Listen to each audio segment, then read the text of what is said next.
kick back. Y'all mind if I kick No, back? you good. You good. Go Like, ahead. she all up on my couch. I want No. And am I able to cuss or? Yeah. Okay. Yep. I just wanted to ask y'all. Yeah, we ain't on live.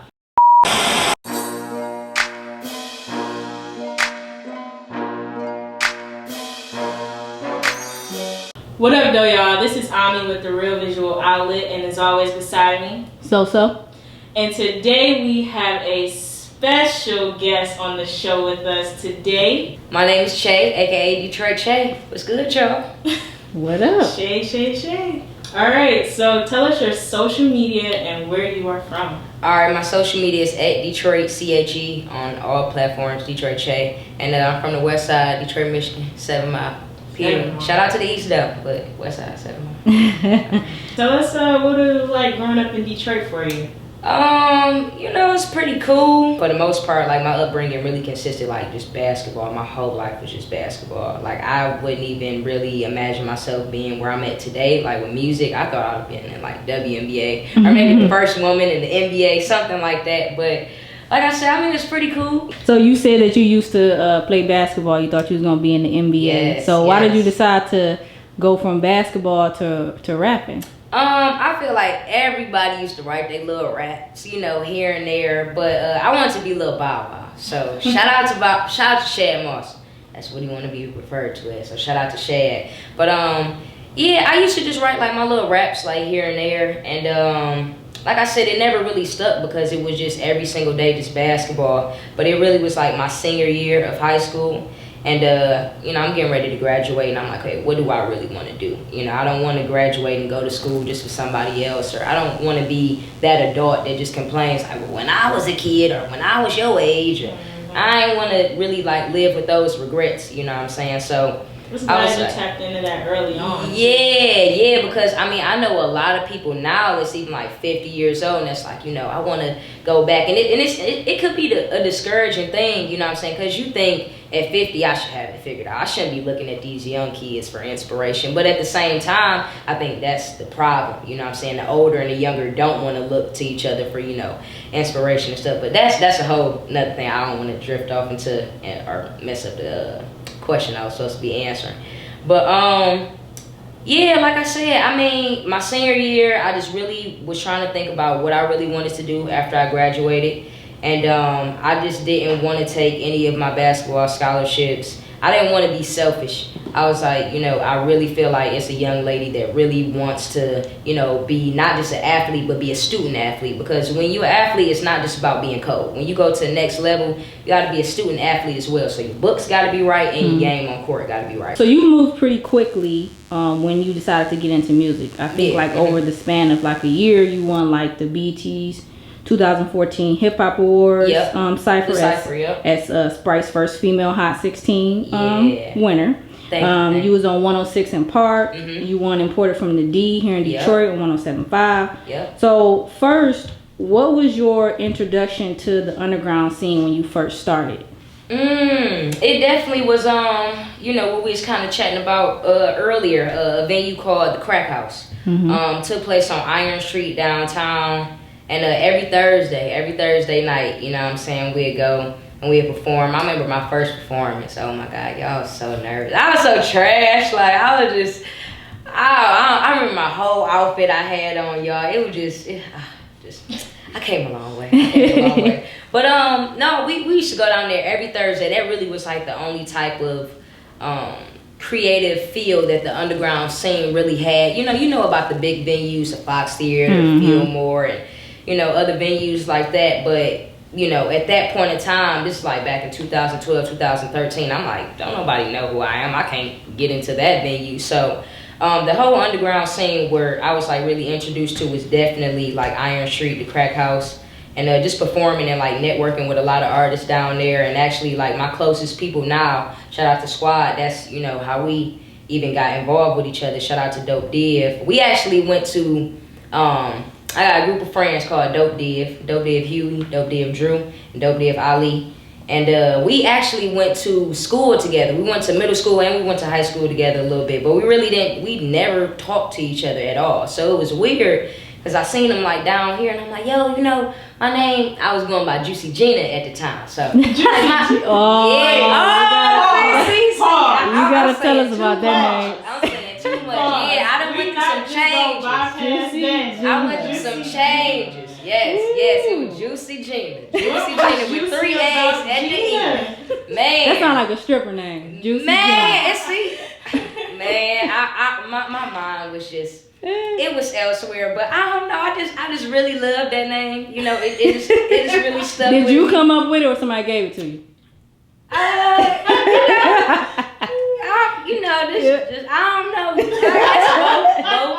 Both. But no, you know, even now, like people from that scene, they be like, "What's good, Juice?" or "What's good, Juicy?" You know what I'm saying? So, dang, y'all make me seem like a stripper. Like, dang, don't call me Juicy no more, y'all. But no, yeah, like I said, I was going by Juicy Gina back then. So I'm like, you know, can y'all stay and watch my performance and everything? They're like, yeah, you know what I'm saying? We got you. And yeah, like I said, every Thursday night, even the people that I still mess with now, it's all came up from that scene, from that underground scene. And just to have that venue and that upbringing and to have that creative environment to where it wasn't really just like a networking type thing. Like it wasn't just like, okay, every Thursday you get ready to, or you get like inspired off like going to like talk to somebody of like some type of status. It wasn't really like that because you kind of all were like on the same level. So like everybody was coming up at the same time. But like just to have that creative environment and to have other creatives around you that's doing the same thing or that wants to do the same thing, I feel like that's even what's needed now because we don't have that environment no more. You know, you got the people that's already on. They come back to the city, or you know, you got out-of-state people and they'll come to the city, but it's like it's really a disconnection because they looking at it like this. You know, if you're looking down at somebody, we're not even seeing equal. So with the lack of that, what do I want to call it? That networking and embracing community. You know, I feel like that also affects the artists of today, you know, just with this whole underground music scene, because it's like we feel like we really don't really got each other. If we do have each other, we don't have a physical venue, or if we do have a physical venue, then something else is lacking. So, I don't know, yeah. But I mess with the underground. I feel like it's raw. You know, I mess with anything that's realistic. You know, the whole mainstream thing, I mean, you know, I feel like everybody aspires to, you know, be big and be known on a major level internationally and stuff like that. But a lot of times when that happens, a lot of people, a lot of visions, it gets watered down, you know, and it's not that raw anymore. It's not that real anymore. So shout outs to the underground, period. So, you know, you recently were in Berlin, Germany. Yes. And this is not the first time. Right, second time. It's the second time. You know, and I saw an interview the first time you went, you said that it was like a great experience for you. You know, you could express yourself, you know, artistically. Right. You know, you got a better vibe there, you know, than you did here. Yeah. So tell us about this second experience for you. The second experience was, it was still like the same. It still was brand new to me. Like I went over here this time with my best friend, my producer. He's an artist himself, Ali Keys. I went over there with him, and I thought I was gonna be used to it. You know, like I didn't already been to Berlin, but it was different for me again because you know I'm so used to performing over here. I'm so used to how the audience is, and it's very weird because let's say like over here I'll be performing, people would talk amongst themselves, amongst their friends. They may have their phones out, but when we over there, like they sit. And they'll be looking at you like this, like, you know, you'll be probably thinking like, damn, y'all messing with me or what? Like, what's going on? Like, damn, like, do I look like intimidated? I don't know what's going on, but they're really consuming the art and as well as the artist. Like, they're analyzing everything about you. So I think, you know, it still was a shock to me. But even after the show, they were coming up to us, like giving us hugs, like thank you for performing. It's like, damn, you don't get that over, you know. And I'm not saying that, you know, out of the country is better than my hometown or my audience, or I'm not saying anything like that. What I'm saying is that it is a huge difference, and I think that's just the upbringing of, you know, Americans and, you know, other people of different countries and stuff like that. I feel like it's really egotistical over here. You know what I'm saying? Like you'll see an artist after a show, you may not say nothing to him, or you may look at him and keep walking, but you know, over there it's like, hey, you were from the show yesterday, like just want to give a hug. They may not even want to take a picture with you, but they just want to talk to you. So it's like, damn, like that's a humbling and like an honoring like experience to experience that. Yeah, I think we witnessed that firsthand. You know, just over here, we've been to many events, and not many people want to express. It's like you don't. Well, it's not even that though, but I think because like they don't know how that artist is gonna respond. Yeah, because a lot of times. Because I'm feeling with you. You like I wouldn't say that. I really feel like it's people just. They don't really know how to compliment you. I think that plays a part in it, but you also think so if they had an experience where they tried to go up to an artist and they was like, oh no, you know what I mean? True. Yeah. I'm just saying, I think that you have to think on both parts, like. I can see your perspective. Either or can really be the answer. I can see your perspective, but I feel like it's a lot of people who just don't want to give you that credit. Yeah, I don't doubt that at all. And you can see it because like I went to one performance and I feel like all of the performers were great, but the crowd was so dead. And they was from Germany. They was just soaking in the music. No. Not. I'm not talking about Germany. I'm talking about. No. I just made a joke. Oh. He's like, oh no, they couldn't even from there. But I know what you talking about. Yeah, you know what I'm talking about. Yeah. So it was just dead, and I just didn't understand for the life. I'm still over here shook. Like. Yeah, it's very weird because I will still go to shows as a fan. I love it. Like. I want to just go to the show just to enjoy it, and sometimes I pull out my phone just so I can have it always in my phone. Like, damn, I actually was at a Salon show. I was at a Bryson Tiller show, or I was at a Chloe and Holly show. Like those type of moments. I feel like getting to what you were saying. It's like it's kind of rare to like really have people to appreciate the art, but the little people that you do is just like it's not very common for somebody to come up to you and say, I like what you're doing. I may say, I like what you're doing. Hey, and I do this too. It's like, well, damn, can I just get my compliment and that's it? I think people over here, and not just in Detroit, there's people over here in the States, we feel like it takes away something from us to give somebody else something. And most of the time it don't. Sometimes it can be, it's self, what is the word, like self like gratifying, like for me to give somebody else a compliment and for me to see that light up on their face, because I'm like, damn, even today, like depression is a huge thing, so me telling you, even I like your outfit, no, I'm for real, like your outfit is really cold, like season for real, but like even that, you know what I'm saying, you could have woke up this morning and didn't feel confident about the outfit, but now tomorrow you like, shit, I'm gonna wear the red Adidas fit, period. So I don't know, I just feel like people need to just drop the whole ego and stop being so what is the word? So damn stuck up, like self-absorbed. Yeah, like just if you mess with somebody, just say it, and I still do understand the whole thing of, everything is relative. So your past experiences with people, they do control how you move. Like even now, like the certain things I eat, I won't eat them anymore because I had a bad experience with them, And it doesn't mean that I'm not optimistic towards eating those things, but it's just like I'm a little bit more mindful. So I think that's how people kind of move now. It's like, yeah, I may want to say something to Che, but I know how these other artists act, so let me not say nothing. But then when they finally talk to me, they're like, bro, you cool as hell. And I'm like, yeah, I'm a regular ass person. Like, I appreciate when people actually come up to me and actually say something, because when they tweet me like, hey Che, I seen you, and I'm like, bro, like you could have just flicked it up, bro. We could have hopped on Snapchat, like something, you know what I'm saying? Like, so if you ever see me, say something. Right. Unless I look, well, no, because sometimes I do look mad. Just say something. Yeah, she's approachable, y'all. So don't just be say something. For real. So you also have performed at the Baltimore Gallery. Yes. And I did inform you that they're closing. Right. I think they brought out the whole street. Okay. And they're creating condos. So what are your thoughts on that? Because you did touch on how, there's not that many places to perform anymore. They're taking all of those away. So what is your take on them closing down? I think that whole question it makes you think, because it's like, are they closing down, or is it a move out my way, and I'm trying to, you know, rebuild something else in place of what you're already doing. And seeing a lot of the whole gentrification happening downtown, and you know, it's a tough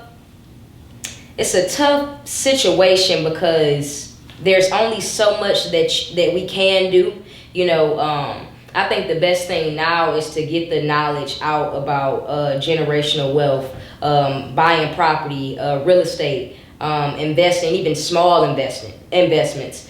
I don't want to say the word preaching, but promoting those type of things, I think, will prevent situations like this. And I'm not saying that it's going to prevent it, you know, all over, because we are outsourced by, you know.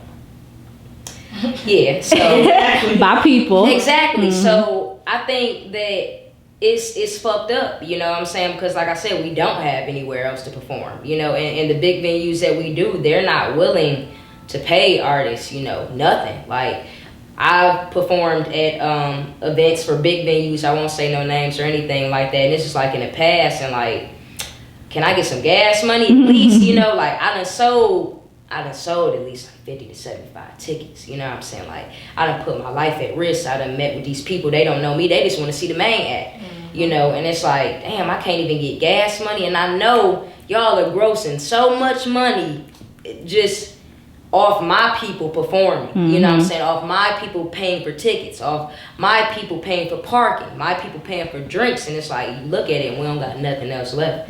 So going back to what you said specifically, it hurts, you know, it definitely hurts. It hurts the artist, it hurts the person, and yeah, I'm not gonna say that, you know, everybody should just go out here and ignorantly just invest in property, because that's something that, you know, will hurt us again. But we definitely need to get on board with investing in real estate and ownership. Ownership is the number one thing.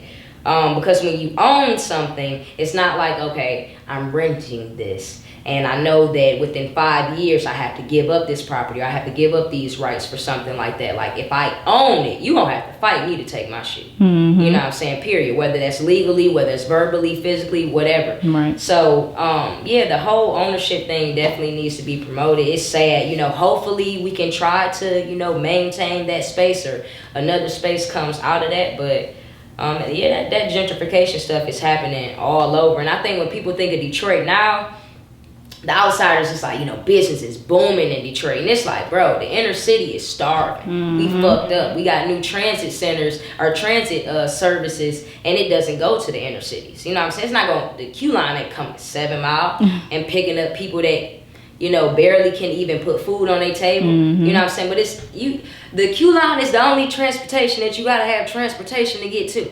It's like, oh, I want to ride the Q line. All right, well, let me drive downtown, hop on the Q line. Like, bro, what? Like, that don't even make no sense. You know what I'm saying? But at the same time, it's not for us, so it's not gonna make sense to us. So yeah, that whole shit is fucked up. It is. It's crazy. Since the Cypher, you have released 3 projects. That's including your last EP, which I believe is the Chenges one. Yes. Correct? Damn, y'all do y'all research. Shout out to y'all. Period. It came out in June of 2017. Damn. So it's a 4-song EP. Tell us a little bit about that. All right. Well, Chenges really started off as personal changes. I was just going through a lot of things. And I think what I did was, being an artist, I just conveyed those personal changes over to like artistic changes, and I think like people were able to tell from the music, like, okay, she didn't just change as a person, she didn't just, you know, her conversation didn't change, but her approach to music changed, the content changed. And you know, I think the expectations definitely changed, because people probably were expecting bars, you know, and I'm not saying that it's not there, you know, I mean, I got Leaf and stuff like that, but for the most part, I just think that I was just in a whole different space, you know, that wasn't what I wanted to use my platform for at the moment. I just really wanted to show people those certain stages that I had been going through. So I was a seed, you know, I was planted, and then, you know, I got my roots, and then, you know, I grew my stem, and then I was a leaf. I don't think I really blossomed into a flower yet. You know, I don't think I really hit like that type of beautiful like transformation. But I think that Changes it's only 4 tracks, but it still feels like a piece, but a piece that's big enough to, what's the word that I want to say? I guess it like, and it's not like trying to toot my own horn, but like I feel like the content has like longevity in it. Because I don't think it's really just, I don't think like the content throughout Changes it's personal, but I don't think it's like self-boasting. Like it'll tell you about Che, but at the same time you can listen to Changes and resonate those lyrics with yourself too. So I think that like to have a project like that, you know, as a person, as an artist, like I even listened back to it like last night, and I'm just like, damn, like I actually did this, you know what I'm saying? And not even in a way like I did this, but it's like, damn, every artist wants a project to where we feel like, wow, we really surpassed our fears, our own personal expectations, our own doubts of ourselves, like, and I think that Changes was really that project for me. And you know, there's definitely more to come, but Changes within itself, I just think it's something definitely bigger than me. It probably won't really make sense now, but I think maybe like 5 to 10 years, or shit, maybe even 20, if it has that much, you know, longevity within it, you know, it can definitely be something. And like I said, not just beneficial for me, but for my whole people. You know what I'm saying? For the world, change the world. And then you got the clothing line as well. I see you got it on. Can you show us a merch, little bit? You know, shout out to Mr. Cliff Note. He did this, you know what I'm saying? Changes, you know what I'm saying? Period. Okay, so I'm gonna backtrack a little bit. So from my bitch is a 10. Yeah. Part of my fit, my wrist is shining, but look at my bitch. Her ass is retarded, her titties is perfect, her mouth is a 10. She never on 10, cause she always be chillin', she never on tip. She knows her role, she plays it well, my bitch is a 10. Versus Leaf. It sounds so weird hearing that now. Right, versus Leaf. So just give me like some growth, because this is very different sound. Very different sound. So what place were you in, you know, with I think my bitch is a 10. I was wild. You heard the lyrics? That was a juicy what? Juicy Jean. See, that was a Juicy Jean era. Oh yeah, that was juicy for sure. See, that's juicy. That's why I try to tuck her on in the back. I'm not gonna talk about juicy, but no. I'm still appreciative of that phase. You know what I'm saying? Because I feel like it's necessary. It still was authentic. Like I'm not gonna say that like that wasn't me or anything like that. That was definitely me at that point in time. But I felt like in those younger stages of me releasing music, I'm not gonna say I was just doing music just to do it, but I think it was really a lot of the content was a reflection of the situations I was in. You know, for an example, I mean, I wasn't just saying my bitch is a 10. I actually felt like that at the moment. So, you know, it was just a lot of my music. Whether people may feel like the content is positive or negative, it's always a piece from whatever I'm going through at the moment. Like it's a piece of a moment. So back then, like I said, that was the juicy era. But yeah, I just wanted to drop some bangers, you know what I'm saying? And when I hear that song now, like I had to have like a few shots of Deuce or something to like really vibe out to it. Shout out to Hove off the Deuce, but I had to have like a few shots to really vibe to it. But I still appreciate it, you know. I appreciate it because it was a banger, you know. That's what people liked at the moment. Shit, that's what I liked at the moment. So, and I'm not trying to, what do I want to say? I'm not trying to put myself in a box to where it's like I can't go back to that, or I can't go back to like creating like up tempo type of things. I'm not trying to do that at all, because I feel like that'll like mess myself up. Because one day I may want to do something different other than Changes, and people be like, well damn, like I thought we were just gonna get this artist, and it's like, no, I'm forever changing, you know what I'm saying? So I'm gonna give you different elements of myself based off of what I'm going through, period. So do you have like a song that you feel is like the best song that you ever made, that you like the most? Oh, my fault. I'm making all these weird ass sounds. People gonna be watching. You sounded like a cat for a minute. Like, what in the hell is she going through? Ooh, dang, that's a good question. I'll probably have to say one of my favorites definitely would be "Talk My Shit," and that was from Noah. I think that was like the most like complete song I had did. I really have like a weird writing structure when I write songs. I don't try to take like the normal format, like the intro, the hook, and verse, and hook, and verse, and you know, I just kind of like to do like what I feel is organic when approaching a track. But Talk My Shit definitely was like one of those songs where I kind of had my little intro, then I had my verse, and I had my hook, then I had my verse, and I had my hook, and damn, that shit kind of tough. Don't take that, y'all. Right. Don't take that. But no, probably Talk My Shit for sure. And as far as content wise, if Leaf was a little bit longer, like maybe like another verse, probably Leaf. And that's just saying that just right now. Like I said, I'll probably hit y'all up later and be like, no, the answer is really this. So. But no, Leaf and Talk My Shit for sure is like two of my favorites. Yeah. You recently did an interview with the Forecast podcast. Oh yeah, see y'all is digging. Shout out to y'all care. And you said that you weren't prepared for what was to come for you. Right. You know, like after the cycle. Right. So I also watched a little clip that you had on your Instagram. You said you may fear something working out, or you may fear something not working out. Which was one of those for you in that moment? Ooh, I think I definitely, back then around the cypher, I feared it. I think it was a little bit of both. More so now I have a fear of things actually working, because I've quote unquote failed at so many things, and I'll say failed in a positive manner. Like fail don't always have to be a negative, you know, stigma with it. Like, you know, you when you fail, you learn, you know, but that's based off your perspective. So I would think like back then I was more so scared of it not working, because I thought I had it all planned. It's like, okay, I got the cypher, I got the bars, got the opportunity, I got the fans behind me. Hell yeah, I should get signed. Hell yeah. And it was like, when it didn't happen, it was like, all right, back to the drawing board. But at the same time, it made me realize a lot of things about myself. You know, like you were talking about earlier, I had the imported from the D. I had, you know, I even did like the BET Music Matters. I did the Hot 97 at SOBs.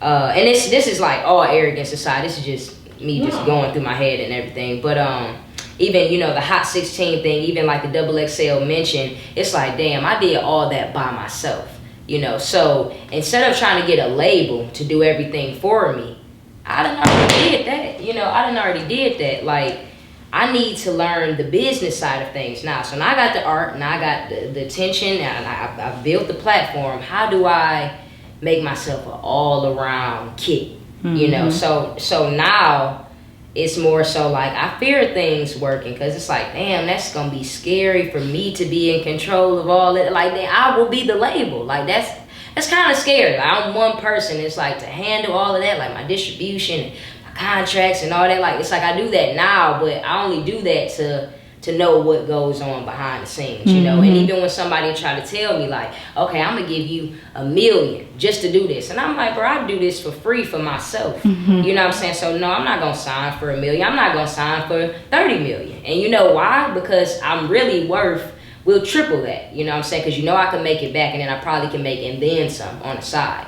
So, you know, it goes back to the whole like ownership thing, and even like the longevity. Like, if I got this far by myself, you know, I can keep doing it, you know. But you need to build a team around you. I'm not saying go out and I can do bad all by myself. Get a team around you. Get self knowledge. Get other people around you that's smart. Don't always be the smartest person in the room. I mean, try to sometimes, but you know, learn from different people. So what is next for Detroit Shay? What do you want your supporters to know about you? All right, so I'm going to say one thing, and it's not against you. I just have to say it. So it's Che. Yeah, Che. Yep. All right, so what's next for me? A lot of changes. Me and Ali Keys, we have been working on some music. We've been working on some music probably about like 1.5 years or maybe 2 now. So I'm not gonna say what it is specifically, because I feel like you're gonna get to the car like, say it too much. It's all right, but definitely new music. I say that, definitely new music. But just, you know, just bear with me. I'm no pun intended, but I'm changing. I'm learning. I'm growing, and I'm just trying to understand a lot of things about myself, about the world, about my people.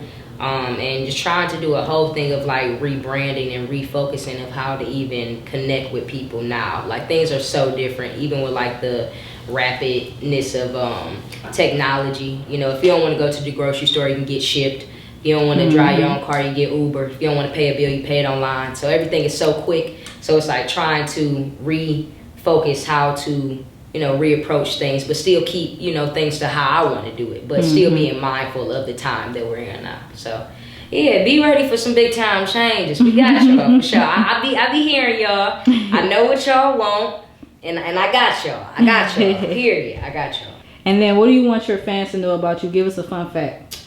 Oh, I think I'm pretty open, but let me see.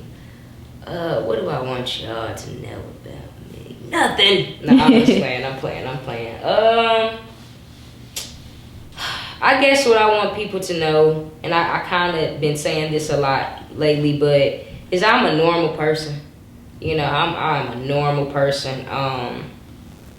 Any and every accomplishment that I've had up until today does not exempt me from day-to-day struggles. Financial struggles, personal struggles, emotional struggles, spiritual, anything you want to think. I'm not exempt from any of that. Depression, all of that. No, this I'm still a normal person. Yeah, just as much as I'm an artist, I am a normal person. I bleed just like everybody else. You know what I'm saying? So, you know, in the midst of supporting my art, just remember to support me as a person too, you know, and to, like I said, be patient with me as I'm going through these changes. And I'm going to be patient with y'all as well too, because I'm trying to understand who understands me. And I think that's kind of a weird thing, because I won't say a lot of artists, but some artists, we don't try to understand, you know, y'all, because you think, well, all eyes is on me. I'm the artist, so y'all need to be understanding me. But it's like, I'm trying to understand y'all too. So yeah, I'm a normal person. Shay is a normal person. And that's Detroit Che. Che. Yeah, Che. Like Cheetos. Okay. Cheddars. All right. Yeah. So if you was pronouncing that wrong like us, that's how you do it. It's all good. It's all good. No. You are okay. You are okay. It's okay. It's okay. Trust me, I done heard.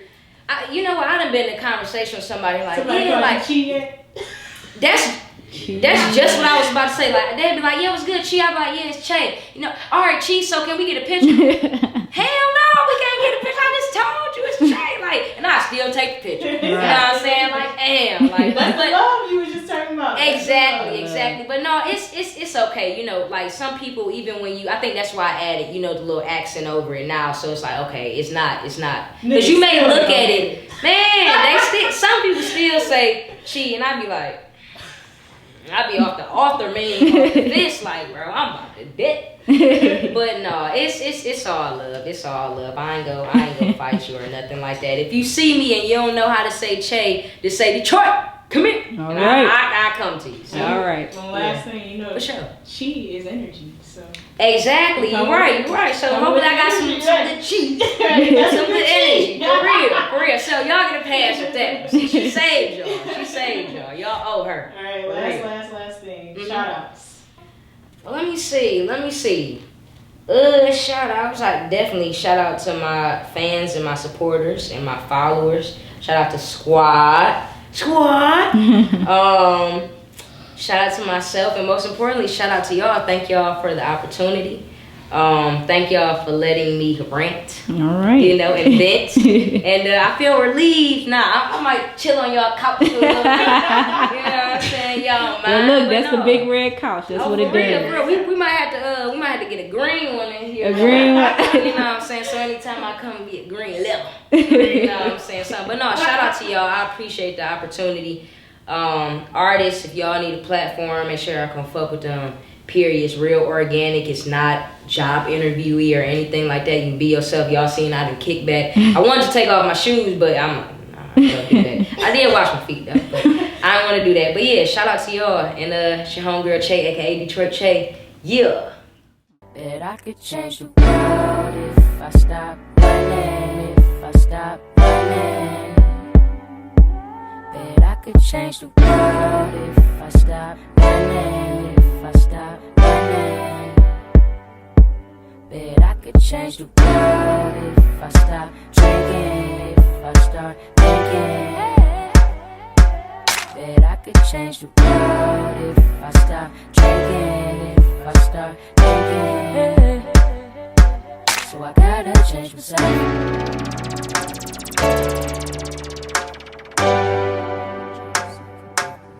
Change someone else.